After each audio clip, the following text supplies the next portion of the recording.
Thank you, Undersecretary and Alfredo, for this open dialogue and conversation around the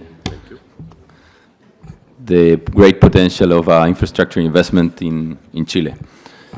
My name is Jaime Besa. I'm a director at Chile Day, and I have the great honor to introduce our next speaker, Mr. Jorge Quiroz, Minister of Finance of Chile.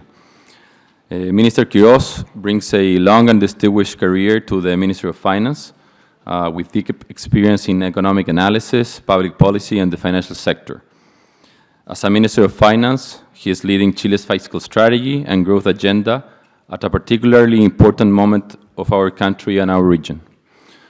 First, we would like to thank Minister Quiroz for his commitment to Chile Day and for joining us in New York today to share Chile's vision with this international investor community. Please join me in welcoming Mr. Quiroz, our Minister of Finance, to Chile Day, New York 2026.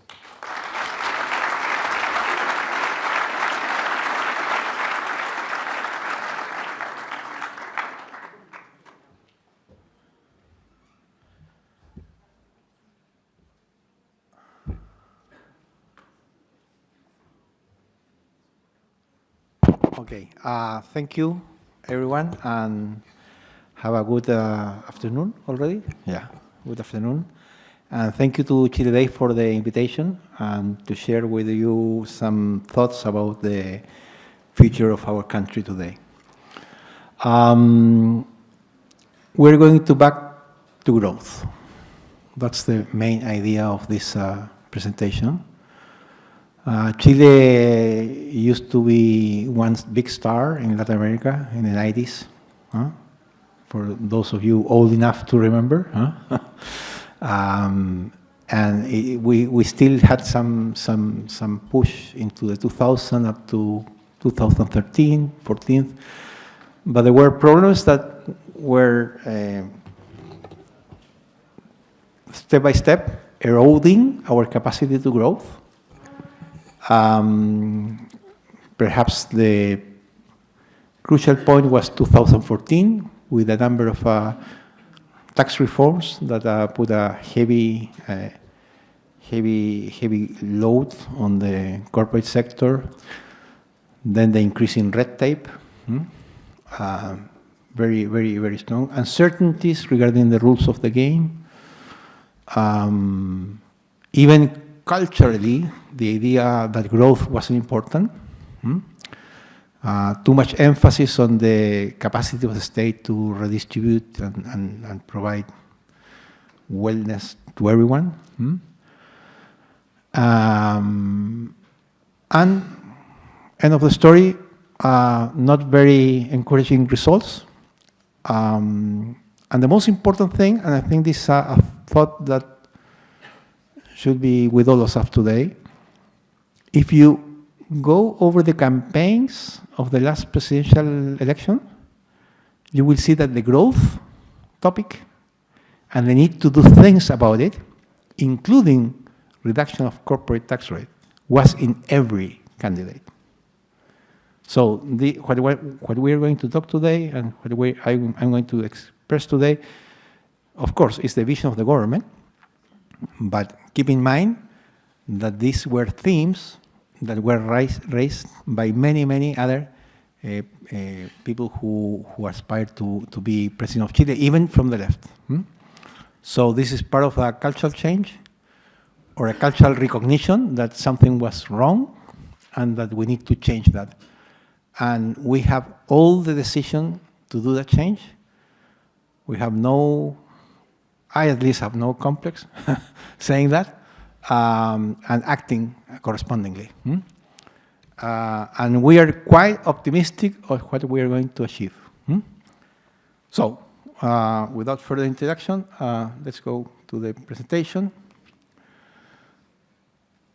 The key thing is that there are a number of beliefs that have collided with reality. Wrong belief. The first belief was that the state was the engine of wealth creation. Somehow, I don't know who thought economics were, but these ideas that the government was the solution. We have seen that in the last 20 years. Every problem, the government. The government can do this, that. Well, result is that in the last decade, government spending increased by 4.3% in real terms per year, GDP per capita 1%.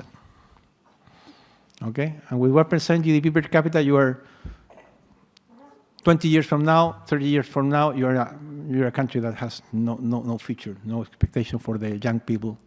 It's an unsatisfactory rate. Second belief, there was a vast revenue potential of corporate taxes. Remember that in 2014, the corporate tax rate went from 20 to 27%. But the revenue as a percentage of GDP from 3.7 to 4% after, 0.3 percentage points. That was the increase. A big hike in the tax, but not in the base. And then the harmlessness of red tape. Every new law provides that this agency will have to do this one will have to have a say on that. And what happened is that 12 years ago, with the same laws, basically, with the same environmental laws, a project typically took 18 months to get approved. Today, it takes 37 months, okay? So if a project takes 37 months, and then you have to go over the permits after the environmental approval, and then have to pay the corporate tax rate. With uncertainty about future tax reforms, we're in trouble. Not surprisingly, GDP growth between 2000 and 2013 was 4.5% per year. But in 2014, up to 25, 2% per year. That was a big change. So there are things that we have been doing in the wrong way, and we have to correct that. And we have to correct that quickly and decisively. And this is our program, to correct those things that have, in the last 15, 20 years, sunk us into this situation. Of course, this goes hand in hand with investment. Investment grew at 8.6% per year between 2000 and 2013, but at only 1.7% per year between 2014 and 2025. So this has consequences. First consequence, I think, we haven't seen that yet, but is social mobility. Maybe you have heard the story that, of course, growth is important, but the problem is social mobility. Well, this is a study done by a group of economists, Oyuela. For some reason, I will explain you why that happened, but the study is an incredible study. It's not a statistical study, but they compare young people who were born in the 20% of lower income in Chile, okay? And then they follow 20 years later, 18 years later. And they found that 13% of those went from the lowest 20% of income to the highest 20%. That's called upward mobility. This is a big number. This is the same number as Canada. It's far higher than the US, which is 7.5%. But look at the cultural side. When this study came out, you know what appeared in the newspaper? In the newspaper appeared, the south of Chile has much lower mobility than the north. That was the title. 10% and the north was 20%. That was a big title, and that was a discussion. No one said the number. That's why I read the paper. And this is the things that might be today in danger, because today, for example, we have 39 consecutive months with unemployment above 8%. We hadn't seen this since the early 80s. 85,000 Chileans are actively seeking employment today, and they don't find it. We have 1 in 4 workers working in informality. That has been the case in the past also, but this is even more important today when we have such a huge unemployment rate. And of course, since people kept saying that the government is a solution to everything and the country didn't grow, the solution was to have more debt. And the country is increasing the debt without any sign of a changing trend. $100 billion more in debt in the last 10 years, 40 million more in debt in the last 4 years. So, what is our diagnosis? It's very simple. Growth has stalled because Chile is carrying a heavy tax on growth.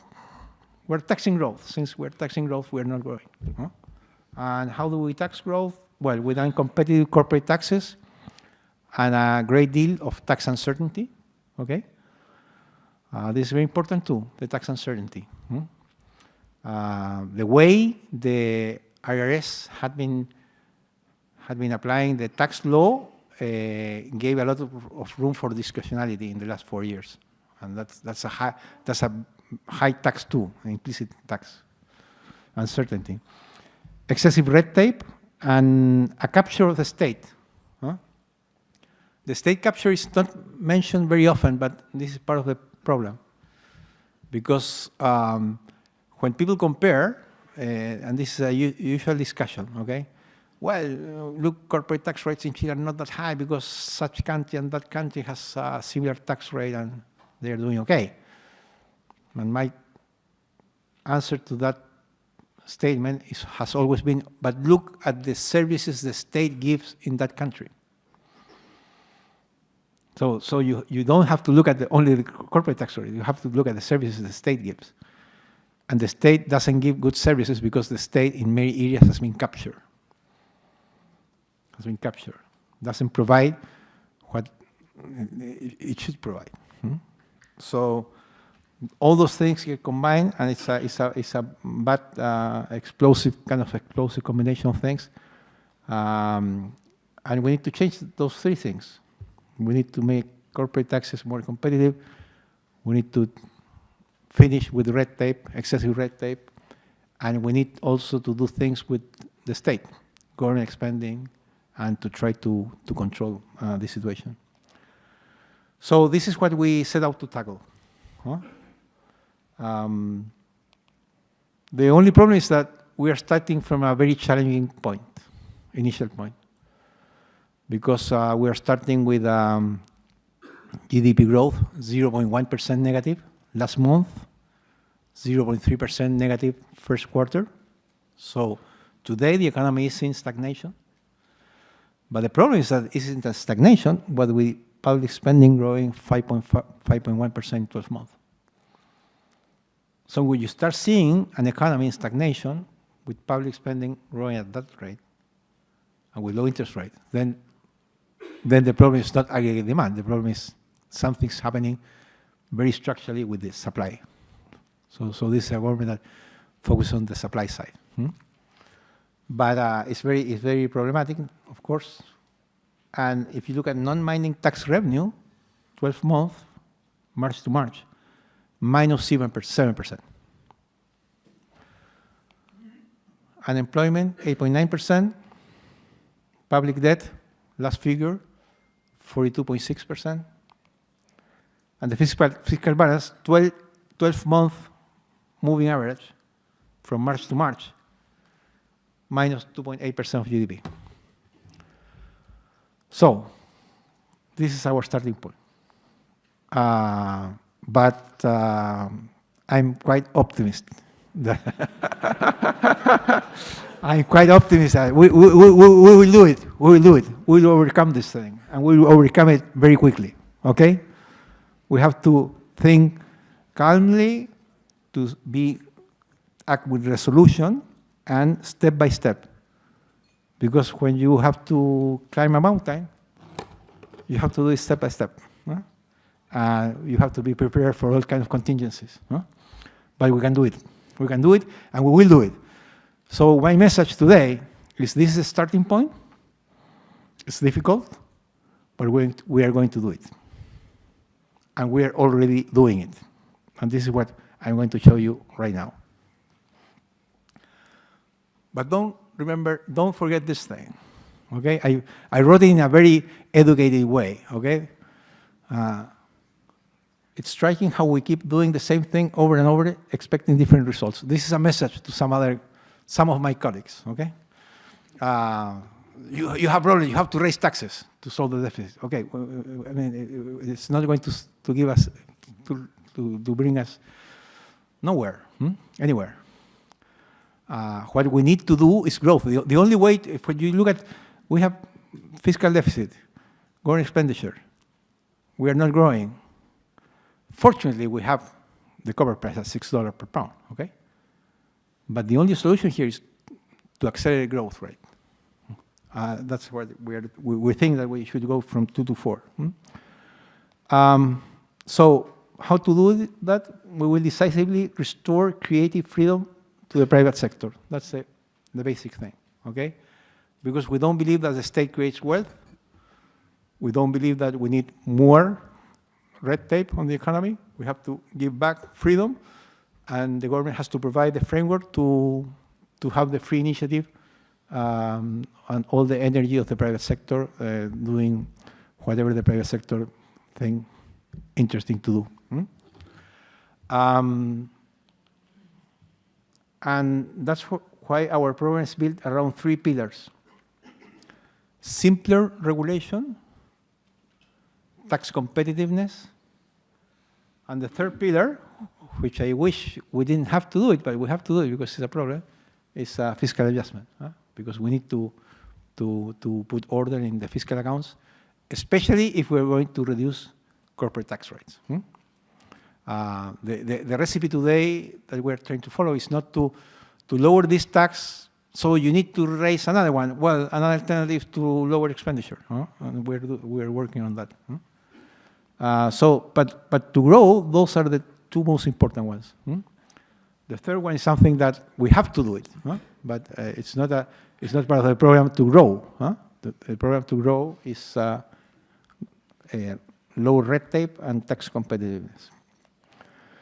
And tools for action, and this is something that is sometimes misunderstood, okay?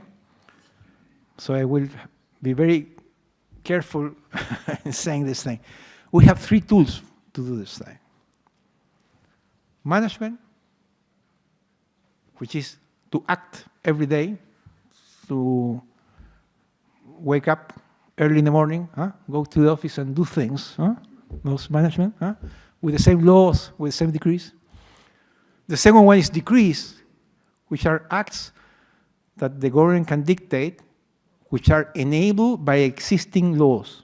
It's not governing without laws, it's not substituting laws, it's not dictatorship, it's dictating decrees, okay? And the third one is laws. Sometimes you need laws, okay? And we are acting on those 3 areas. And I will show you very quickly what we are doing in each of them. Just to say at the beginning that the private sector, I think, is kind of believing us, particularly on the red tape part, okay? And let me just show you one number. First quarter of 2026, we had $28.5 billion entering into environmental evaluation in Chile. The average for the first quarter was, over the last 10 years, $12 billion, 12.3. 12.3 against 28.5, okay? Of course, these were projects that had already been developed, okay? But why did they wait till the first quarter? Because there are many small technical decisions that in an early phase of evaluation of a project can retard the project 1 complete year. One agency that says, oh, there was something wrong in this measure, you need to do the baseline again, that decision postpone the project 12 months, immediately, and cannot be reversed. So this stockpiling is not accidental. Those are projects that want to enter with the new approach. Not new laws, but a streamlining and a more reasonable application of the existing laws. One example here is BHP, I think. It's something worth noticing. Submitted for environmental review in March, over 5 billion in mining investment, more than 6,000 workers. One example of those projects, okay? So what have we done in management in the first 50 days of government? I will show you a couple of things. You can better manage the fiscal accounts, okay? When I came into office, we knew that there were billions, literally billions of dollars in student loans that had been guaranteed by the state, not paid back by the students, and the state had to assume the cost. And they were untouchable. And everyone told me that if you plan to collect these things, you are a dead man walking, you know. And I said, well, the first thing is to know who is owing that money. Okay, I'm not going to do some crazy thing or something that is not sensible. I'm not going to collect money from people who probably studied and couldn't finish the study, or maybe they studied the wrong career, whatever. Okay, and they don't have money, but I'm going to collect from people who has money. So we cross data sets and we discover, I kind of knew that before, but we discovered that many people earn significantly higher wages and salaries for the Chilean reality, and they were not paying. Even famous people. So I started collecting, okay?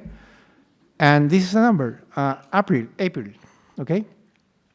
April, this is a figures which is net of some enforced devolution of money that takes into every operation with the tax operation, but this is net, so those are comparable numbers.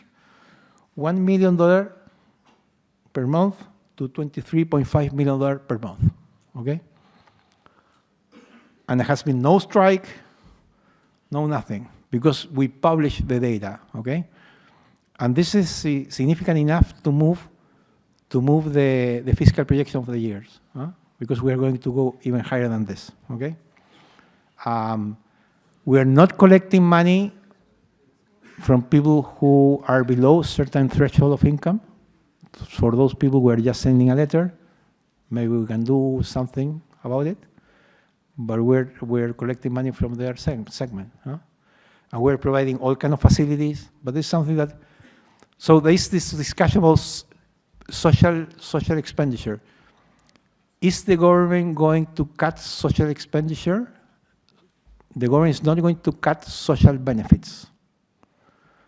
There is a social benefit to the loan guaranteed by the state. That's a social benefit. But it's not a social benefit not to pay the loan, right? Okay? You provide a guarantee, it's a very good loan, but it's not a social benefit not to pay the loan. The social benefit is to have a low interest rate, okay, lots of facilities, but you have to pay back. We understand the reality, so we're not doing crazy things, but this is something that can be done.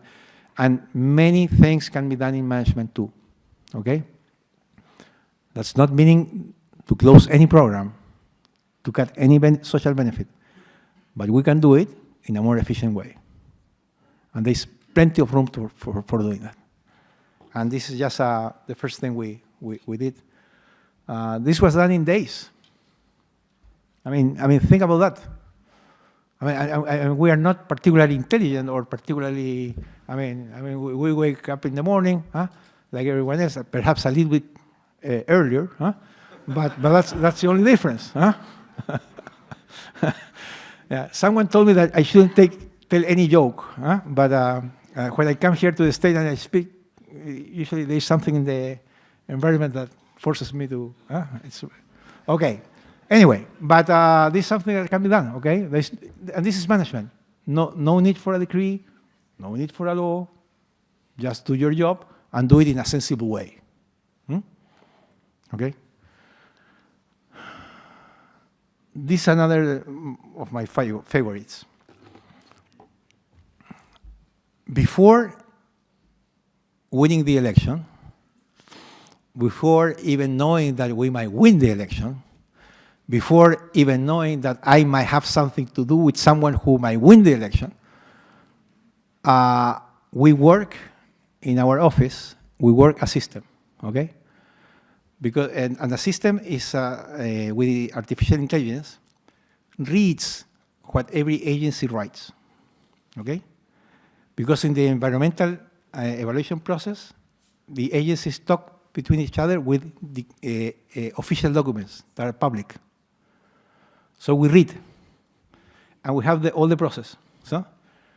So we know something that couldn't be known before, which is which agency hasn't answered what was requested, okay? And we have meetings every 2 weeks, economic committee, with the president and the ministers, and we show these tables. So in the second meeting, we had 1,008 pending official documents. 343 were overdue. The president was there, the ministers were there, the documents were there, the numbers were there. The commitments were done. 2 weeks later, 158 pending official documents and 6 overdue. And everyone was looking, oh, who is overdue? Okay? So that's management. This is management. I mean, you are people from the private sector. I'm not telling you anything new to you. I'm sure that this is something that you do every day. But for some reason, I cannot fully understand wasn't done in the government. And not only this government, not only this past government, also before. And then the other thing is that, think about the following. Someone might have had the idea of using artificial intelligence, writing a program, and doing this. But if we had started working after coming into office, I would be speaking here today about what we will do in the future. I'm speaking today about what we're doing now because the job was done before. The program was written before. And I was using actually the program from my office. So from my office, I could also read the documents, you know. So every other day I could say, there are so many steps is lagging such and such project. And no one knew why did I know that. Huh? The documents are all public, by the way. Everyone can write the program and read the documents. Huh? Anyway, that's another thing we're doing. That's another thing. Some people may not like a project, complain, makes a complaint, the project keeps working, a final decision is taken, the complaint is still there, so the Council of Ministers has to meet to take a decision, okay? When we went into power, there were $16 billion in projects that had not been, that were stalled because the committee had not met. Not because the decision was to reject the project, but there was no meeting. Less than 10 meetings in a year. So we started making one meeting every 2 weeks, okay? And so we're meeting one meeting every 2 weeks. By the third session, we had approved already $3.3 billion in projects. And the session yesterday was also with a number of approvals. We expect to have everything solved, all the projects that were stuck, the $16 billion in projects that were stuck, to have them solved by the end of May.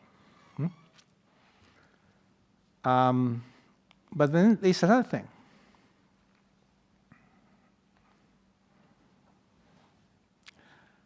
after the Council of Ministers meet and take a decision, the decision is taken, but then an official deed has to be written. And only then after that, the decision has validity, okay? Well, let me tell you something. On average, everything is measured. I like measurement, okay? Maybe you have already realized that. After the Council of Ministers took place and a decision was taken, it took on average 6 months to have the deed written. A decision that was already taken to be valid, 6 months on average. These are real numbers, okay? Of course, it takes some lawyers. You have to write it in kind of old Spanish, right? Huh? But today it takes 15 days, 15 días hábiles. That means like 3 weeks. From 6 months to 3 weeks. That's management. It's not a new decree. It's not a new law. May have something to do with waking up earlier, maybe. I don't know. But this is it, okay? It has something to do with the president being present there.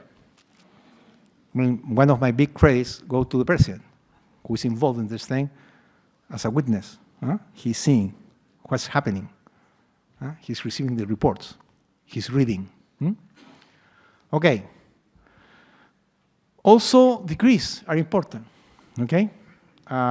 One important decree is the one that has been already published in the Ministry of Housing, that will provide a significant update in the rules that govern urban development. We expect that this allow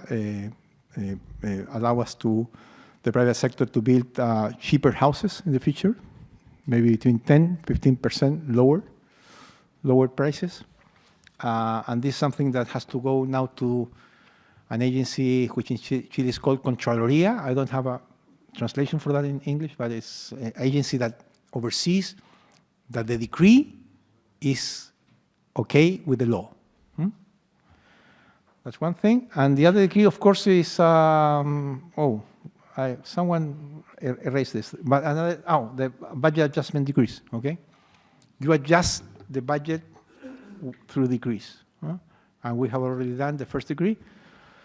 Had a lot of news, was very commented in public media, because people forget about this thing.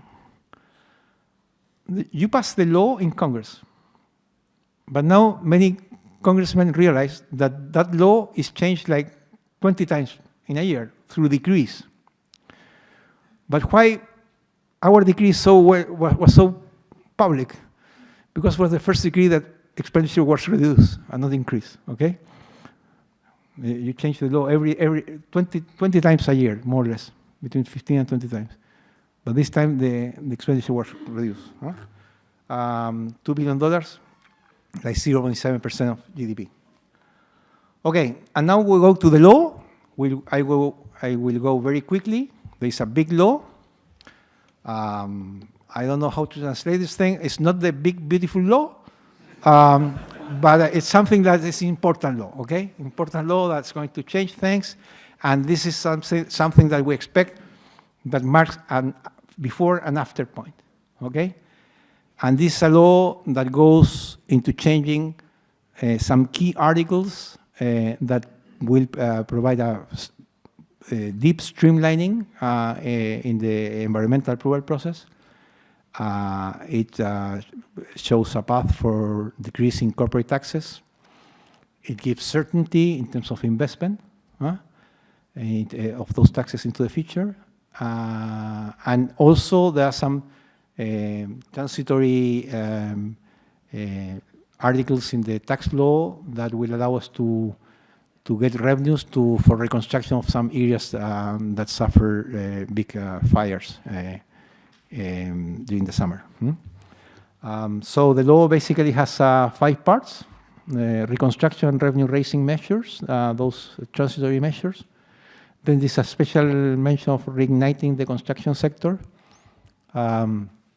tax competitiveness, simpler regulation, and public expenditure restraint.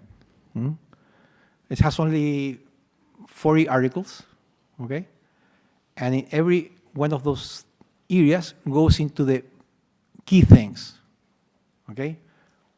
You don't need to change the complete environmental law. 5, 6 articles, those are the key. You don't need to change the complete aquaculture law. 2 or 3 are enough to reignite the salmon sector in Chile. You don't need to change the complete urban law, okay? 2 or 3 things. But those are articles that we have chosen because we have studied these microeconomic realities for many, many years, and we know which are the key things, so to avoid to start discussion from the very beginning. And also it's a continuity, because we are recognizing that the other things are okay. We can work with the basic structure, okay? So reconstruction and revenue raising measures, those are intended to collect at least 400 billion pesos for Ñuble and Biobío, which suffer from fires. There are some measures there, capital repatriation, disclosure of foreign assets. The second one is going to be very important, transitory tax reductions on donations. Then there is an optional one-time tax regime for retained taxable earnings and some relief on fines and interest in not taxing, but regarding debtors.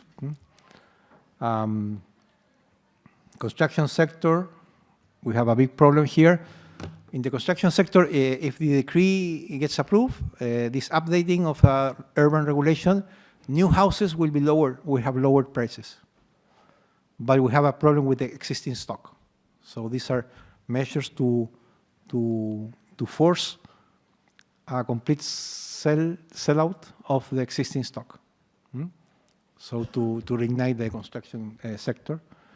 There is a benefit, the reinstatement of a benefit for private investment firms that buy apartments for rental, okay, with a tax benefit there. So we're composing one thing with another. Maybe repatriation of capital to invest it here, and reigniting of the construction sector. Tax competitiveness, this has been quite discussed already. Corporate tax rate reduction from 27% to 23%. It's not such a big decrease, okay? But it's another decrease which is roughly 3 points more, which go in the form of tax credit, which is a tax employment credit for low-wage workers. So on average, effective tax rate is like 7 points, going back from 27 to 20, but 3 points in the form of a tax credit, designed to incentivize employment, formal employment. Tax reintegration, and one of the most important things here, tax stability guarantee for any investment above $50 million, okay? Future governments may change the tax rate again, no problem. I mean, that happens, or Chileans like to change every 4 years, the tax rates. But the ones who invest today with this law will be assured that when they get the revenues of the investment, they will be applied the tax law and these tax rates, okay?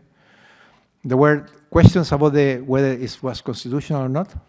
We had problems with the Constitution or not.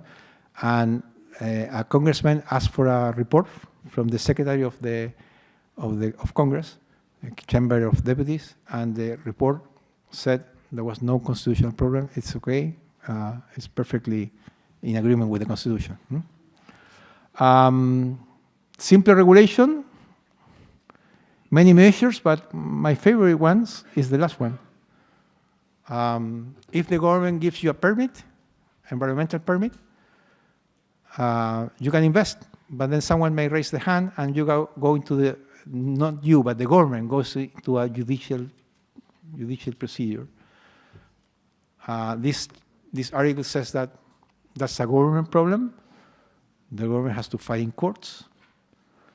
But if the government 5, 6, 7 years from now loses and has to revoke the permit, whatever direct investment you made with the permit, you have to be reimbursed. So we separate the impact on investment of the judicial procedure. So we preserve all the legal rights of the Chilean citizens to comply in courts. There's no restriction. But we isolate those complaints from the effect on investment. And then public expenditure restraint, many things, but the ones I like most is the last one. Remember the story about the student loans? I could collect that. The government could collect that because we were capable of combining data sets, debtors with income, right? That validated socially the collection. You can do that in many areas of the government, but you have to have the power of law to do it. And the Minister of Finance, I discovered, doesn't have the power of law to do that. So this law will provide that. Anyway, that's the things that we're doing right now. We're quite optimistic about the law, right, Senator? Huh? Okay. And I think I'm quite optimistic. We have to climb a very big mountain, but together we'll do it. And I invite you to go and see Chile again with these new eyes. Thank you.